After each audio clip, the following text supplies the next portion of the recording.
ആകാംക്ഷയോട് പ്രതീക്ഷയോട് കാത്തിരുന്ന് ജനങ്ങൾ കാത്തിരിക്കുന്ന ഒരു പടം ഇതുവരെ ഉണ്ടായിട്ടുണ്ട്, മലയാളത്തിലുണ്ടായിട്ടുണ്ട്.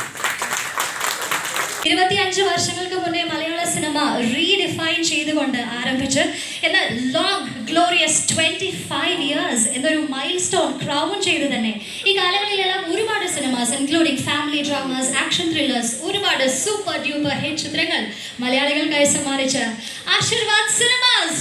And who is coming on stage next? A very own Anthony Perumal. Happy good evening, sir. Yes, please. Cinema നിർമ്മിക്കുന്ന കാലം മുതലുള്ള ഒരു സ്വപ്നമായിരുന്നു മോഹൻലാൽ സാറ് ഇന്ത്യൻ സിനിമയിൽ ഒരുപാട് സിനിമകൾ നമ്മൾ കണ്ട് മോഹിച്ച് അതുപോലൊരു സിനിമ ജീവിതത്തിൽ നിർമ്മിക്കാൻ സാധിക്കണമേ, അങ്ങനെ ഒരു അസോസിയേഷൻ ഏതെങ്കിലും കാലത്ത് സാധിക്കണമേ എന്ന് സ്വപ്നം കണ്ട് ജീവിച്ച ഒരാളാണ് ഞാൻ. ലൂസിഫർ കഴിഞ്ഞപ്പോൾ എംബ്രാൻ വരെയാണ്. We are all waiting with bated breath. ഇനി കുറച്ച് മണിക്കൂറുകൾ കഴിയുമ്പോൾ സിനിമ തിയേറ്ററിലെത്തും. എല്ലാവരും കണ്ട് അഭിപ്രായങ്ങൾ അറിയിക്കുക, നിങ്ങൾ സപ്പോർട്ട് ചെയ്യുക. Thank you very much. എല്ലാവർക്കും നമസ്കാരം. എല്ലാവർക്കും സുഖം നേരുന്നു. ഒരുപാട് സന്തോഷം ഈ ഒരു സിനിമയുടെ ഭാഗമാവാൻ സാധിച്ചതിൽ. എൻ്റെ അഭിനയ ജീവിതത്തിൽ സംഭവിച്ചിട്ടുള്ള ഏറ്റവും നല്ല കാര്യങ്ങളിൽ ഒരു പക്ഷേ ലൂസിഫർ എന്ന സിനിമയായി. 16 വർഷങ്ങൾക്ക് മുമ്പ് ഞാൻ കണ്ടതല്ല. എൻ്റെ സിനിമയിൽ ഞാൻ ഏറ്റവും കൂടുതൽ അഭിമാനിക്കുന്നത് മനോഹരമായ ക്ലോസപ്പുകൾക്കാണ്.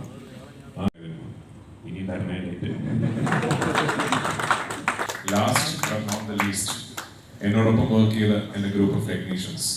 ഞാൻ ഈ സിനിമയുടെ ടീസർ ലോഞ്ചിൽ പറഞ്ഞതാണ്, എന്നോടൊപ്പം വർക്ക് ചെയ്യുന്നത് ഒരു വേൾഡ് ക്ലാസ് ടീമാണ്. ലോകത്തിലെ ഏത് ഭാഗത്ത് പോയി ഏത് ഇൻഡസ്ട്രിയിൽ നിന്നുകൊണ്ട് എത്ര വലിയ സിനിമയും കൺസീവ് ചെയ്യാൻ മാത്രം സ്കില്ലും കഴിവും ടെമ്പർമെന്റും ഉള്ള ഒരു ടീം എന്നോടൊപ്പം ഉണ്ട്. നമ്മൾ കടക്കുമ്പോൾ നമ്മുടെ സ്വന്തം ലാലേട്ടന് ഹാൻഡ് ഓവർ ചെയ്യണം. നന്ദി പറയും. പക്ഷേ ഈ സിനിമയ്ക്ക് ഒരു പ്രത്യേകത എന്ന് പറഞ്ഞാൽ ഈ സിനിമ ഇറങ്ങുന്നതിന് മുമ്പ് തന്നെ ഒരുപാട് പേരോട് നമുക്ക് നന്ദി പറയാൻ സാധിക്കുന്നു. അതിലേറ്റവും കൂടുതൽ നന്ദി പറയേണ്ടത് പ്രേക്ഷകരോടാണ്. ഈ സിനിമയ്ക്ക് വേണ്ടി കാത്തിരിക്കുന്ന ലക്ഷക്കണക്കിന് പ്രേക്ഷകരോട് നന്ദി ഈ അവസരത്തിൽ ഞാൻ പറയുന്നത്. Thank you so much. കേരളത്തിൽ മാത്രമല്ല, ഇന്ത്യയിൽ മാത്രമല്ല, ലോകം മുഴുവൻ ഈ സിനിമയെ ഉറ്റുനോക്കിക്കൊണ്ടിരിക്കുകയാണ്. ഇതൊരു അത്ഭുതമായി മാറിയിരിക്കുകയാണ്. ആന്റണി പറഞ്ഞ പോലെ ഇതൊരു സ്വപ്നമാണോ എന്ന പോലും നമുക്ക് തോന്നുന്ന തരത്തിൽ അത്രയും വളർന്നു കഴിഞ്ഞു. ഇപ്പോൾ നമ്മളൊരു സിനിമ തുടങ്ങുന്ന സമയത്ത് ഇത് ഏറ്റവും വലിയ ഹിറ്റായി മാറണമെന്ന് പ്രാർത്ഥിച്ചുകൊണ്ടാണ് സിനിമകൾ തുടങ്ങുന്നത്. ഞാൻ സിനിമയിൽ വന്നിട്ട് 47 വർഷമായി. ഗോപാലേട്ടൻ പറഞ്ഞ പോലെ എനിക്ക് സിനിമ മാത്രമേ അറിയുള്ളൂ. ഞാൻ സിനിമയിൽ തന്നെയാണ് വളർന്നത്. കാര്യം വളരെ ചെറുപ്പത്തിൽ തന്നെ സിനിമ ഭയങ്കര. പക്ഷെ എനിക്ക് ഒരുപാട് പേരുടെ അനുഗ്രഹം കിട്ടിയിട്ടുണ്ട്.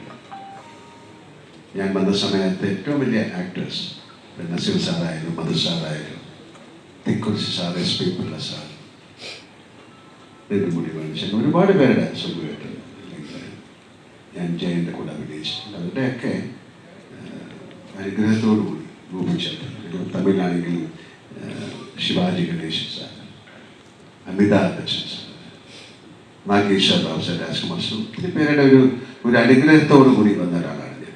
അപ്പം അവരുടെയൊക്കെ ചിട്ടയായ ഒരു സിനിമയോടുള്ള ഒരു സ്നേഹം മനസ്സിലാക്കി ജീവിക്കുന്ന ഒരാളാണ് ഞാൻ. അതുകൊണ്ട് എനിക്ക് സിനിമയല്ലാതെ വേറെ ഒന്നും ചിന്തിക്കാനുള്ള സമയം കിട്ടിയിട്ടില്ല. ഇനിയിപ്പോൾ ചിന്തിക്കാനുള്ള സമയമില്ല. എന്തായാലും ഞങ്ങൾ കുറേ സിനിമകൾ എടുത്തിട്ടുണ്ട്. അപ്പോൾ വളരെ കാലം മുമ്പ് നമ്മൾ കലാപാനി എന്നൊരു സിനിമ എടുത്തു. അത് പാൻ ഇന്ത്യൻ അങ്ങനെയൊന്നും പറയുന്ന ഒരു വാക്കോ കാര്യങ്ങളോ ഇല്ല. മലയാള സിനിമയിൽ നിന്ന് അങ്ങനെ ഒരു സിനിമ ഉണ്ടാകുക എന്ന് പറയുന്നത് അത്ഭുതമായിരുന്നു. ഞാൻ വാനപ്രസ്ഥം എന്നൊരു സിനിമ എടുത്തിട്ടുണ്ട്. അതൊക്കെ സിനിമയിലേക്ക് അത്ഭുതങ്ങൾ ഉണ്ടാക്കി കൊടുത്തതാണ്. അതിൻ്റെ സാമ്പത്തിക ഭദ്രതയെക്കുറിച്ചോ അതിൻ്റെ സാമ്പത്തിക നേട്ടത്തെക്കുറിച്ചോ അല്ല ഞാൻ പറയുന്നത്. കാരണം ആ സിനിമയോടുള്ള സ്നേഹം കൊണ്ടാണ്. അങ്ങനെ ഒരു സിനിമ എടുക്കാൻ ആരും തയ്യാറാകില്ല. സ്വപ്നത്തിലേക്ക് സഞ്ചരിക്കാൻ നമുക്ക് പറ്റുമോ എന്നുള്ള ചിന്തയൊന്നും അനുവദിക്കില്ല.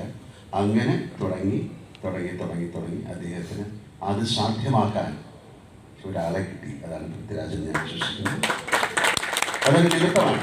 അപ്പോൾ അതിന് ആദ്യം പൃഥ്വിയോട് നന്ദി പറയുന്നു, മുരളി ഗോപിയോട് നന്ദി പറയുന്നു, ആന്റണിയോട് വലിയൊരു നന്ദി പറയുന്നു. കാര്യം ഇതൊരു തോന്നലാണ്. അത് മെറ്റീരിയലൈസ് ചെയ്യുക എന്ന് പറയുന്നത് അത്ര എളുപ്പമുള്ള കാര്യമല്ല.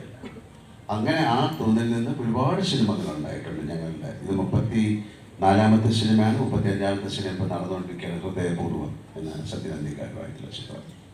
എന്തായാലും ആന്റണി പറഞ്ഞതുപോലെ ഇത് ലൂസിഫറിന്റെ വിജയമാണ് എമ്പുരാൻ എന്ന സിനിമയുടെ തുടക്കം. ഇപ്പോൾ രാജു പറഞ്ഞിട്ടില്ലെങ്കിൽ തന്നെ ഞാൻ പറയാം, ഈ കഥ 3 സിനിമകളായിട്ടാണ് വരുന്നത്. കാരണം ഇവർക്ക് ഓൾറെഡി അതിൻ്റെ ഒരു കഥയുടെ രൂപമുണ്ട്, ഇതെല്ലാം അവർ തയ്യാറാണ്. തുടങ്ങുമ്പോൾ തന്നെ പറഞ്ഞത് ഈ കഥ ഒരു സിനിമയിൽ നമുക്ക് പറയാൻ പറ്റില്ല. സാധാരണ സീക്വൻസ് എന്ന് പറയുന്ന ഒരു സിനിമയുടെ വിജയം, ഇപ്പോൾ ദൃശ്യം എന്നുള്ള സിനിമ വളരെ വിജയമായിരുന്നു. അതുകൊണ്ട് ഞങ്ങൾ അടുത്ത ദൃശ്യത്തിൻ്റെ സെക്കൻഡ് പാർട്ട്, അങ്ങനെ ഒരു സംവിധാനം വളരെ കാലം മുമ്പേ ഞങ്ങൾ ചെയ്തിട്ടുണ്ട്. കിരീടം ചെയ്തിട്ടുണ്ട്, അല്ലെങ്കിൽ നാടോടിക്കാറ്റിൻ്റെ സീക്വലുകൾ ചെയ്തിട്ടുണ്ട്. പക്ഷേ സീക്വലുകൾ വളരെ സൂക്ഷിച്ച് ചെയ്യേണ്ട കാര്യം. Now there's a group picture of everybody here on stage. So thank you so much. Thanking Lalitan, Raju and Tovino.